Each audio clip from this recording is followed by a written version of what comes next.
চুরি বিদ্যা মহাবিদ্যা যদি না পড়ো ধরা ধরা পড়লে আয় হায় ধরা পড়লে চলে যাবে পদে তোমার আরে আসো আসো আসো আরে বসো বসো, তোমার জন্যই ওয়েট করছিলাম। সে আর বলো না, আমাদের ঘটিয়ারা প্রাথমিক বিদ্যালয়ের প্রধান শিক্ষক সে ফোন করে করে পুরো পাগল করে দিচ্ছে। সে কাকুতি মিনতি করছে, এখন নাকি 15ই আগস্টে গিয়ে স্কুলে ভাষণ দিতে হবে।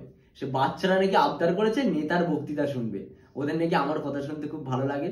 সে যাই হোক, বাচ্চারা বলেছে, বুঝতেই পারছো বাচ্চাদের কথা আমি ফেলতে পারি না একদম। তা ওই জন্যই তুমি তো জানো এখন যা ব্যস্ততার মধ্যে দিয়ে যাচ্ছি, সামনে ভোট আছে, তা কিছু লিখতেও পারছি না। তা তোমাকে ওই জন্য বললাম একটা ভালো দেখে স্ক্রিপ্ট বানিয়ে আনতে। তা কিছু লিখেছো? হ্যাঁ দাদা এই লিখেছি। কই পড়ো তো। হ্যাঁ এই যে শুনুন। প্রথমেই নমস্কার জানিয়ে এখানে উপস্থিত সকল শিক্ষক এবং শিক্ষিকা বৃন্দদের জানাই আমার প্রণাম। মানে আরে ধুর, আমি ওদের কেন প্রণাম করতে যাচ্ছি? আরে না না, প্রণাম করবেন না, প্রণাম জানাবেন। আরে ওসবের কোনো দরকার নেই, ওদের সবাইকে স্কুলে আমি চাকরি দিয়েছি, ওদেরকে আমি প্রণাম করতে যাবো এখন? অন্য কিছু বলো, ভালো কিছু বলো। ও আমাকেও একটা দিন না। কি তুমি পড়বে? নমস্কার বাদ পরে ওখানে উপস্থিত আমার সন্তান সমতুল্য, মানে আপনার সন্তান সমতুল্য সমস্ত ছাত্র এবং ছাত্রীদেরকে জানাই স্বাধীনতা দিবসের অনেক অনেক শুভেচ্ছা ও আন্তরিক অভিনন্দন, এবং তাদের পিতামাতাকে জানাই স্বাধীনতা দিবসের শুভেচ্ছা। আপনারা স্বাধীনভাবে বাঁচুন এবং বাচ্চাদেরকে সারাক্ষণ পড়াশোনার বেড়াজালে আবদ্ধ না রেখে তাদেরকে একটুখানি স্বাধীনভাবে বড় হতে দিন। আরে সব ঠিক আছে, কিন্তু এর মধ্যে রাজনৈতিক ভারসাম্যটা কোথায়? ওটা তো ইম্পর্টেন্ট। কিন্তু কিন্তু দাদা, মানে প্রাথমিক বিদ্যালয় বললেন তো, ওখানে তো ছোট ছোট ছাত্রছাত্রী, ওরা কি রাজনীতি বুঝবে? আরে সব বুঝবে, তুমি এখনকার বাচ্চাদের চেনো না। ওদের শিশু মনের মাটিতে এখন থেকে আমাদের রাজনীতির বীজটা পুঁতে দিতে হবে। ওরাই আমাদের ভবিষ্যতের মুরগি। হ্যাঁ, মানে ওরাই আমাদের ভবিষ্যতের ভোটার প্রজন্ম, বুঝতে পারলে?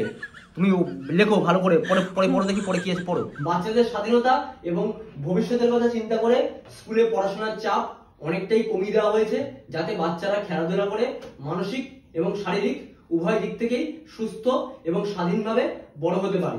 এটা ভালো হচ্ছে, কিন্তু তোমার একটা ভুল হচ্ছে। কি বলো তো? তুমি তিলকে তাল করছো না। মানে একটুখানি বাড়িয়ে বাড়িয়ে বলো। ও আচ্ছা আচ্ছা, হ্যাঁ বলো, এবার বলো। আচ্ছা, স্কুলের সামনে খেলার কোনো মাঠ ছিল না, সেই জন্য পালদের আমবাগান পুরোপুরি সাফ করে সেখানকার জমি দখল করে সেই জমিতে খেলার মাঠ করে দেওয়া হয়েছে, যাতে বাচ্চারা যতদিন না সেখানে ফ্ল্যাট হচ্ছে সেখানে ভালোভাবে খেলাধুলা করে সময়টা কাটাতে পারে। আরে কি বলছো সব? আপনি তো বললেন তিলকে তাল করতে। শোনো, সব জায়গায় তিলকে তাল করতে নেই, কিছু কিছু জায়গায় তিলকে চেপে রাখো।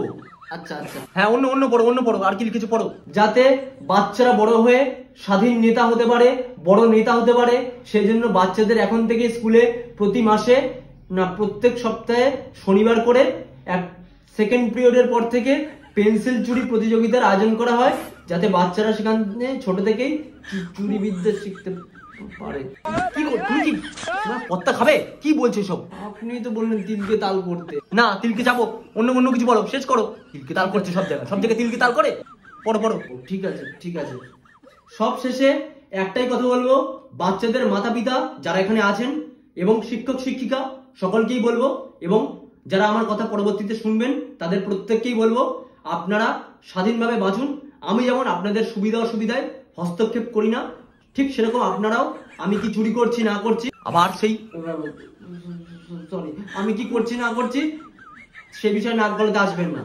আপনারা সুস্থ থাকুন, স্বাধীন থাকুন, এবং আমাদেরকেও স্বাধীনভাবে লুটতে দিন, বাঁচতে দিন। ধন্যবাদ। এই বন্ধ করো, তোমাকে আর পড়তে হবে না, তুমি এটা আমাকে দিয়ে যাও, আমি পড়ে নেবো। তুমি যাও, আমি আমার মতো করে যেটুকু দরকার হবে আমার ওইটুকু পড়ে নেবো।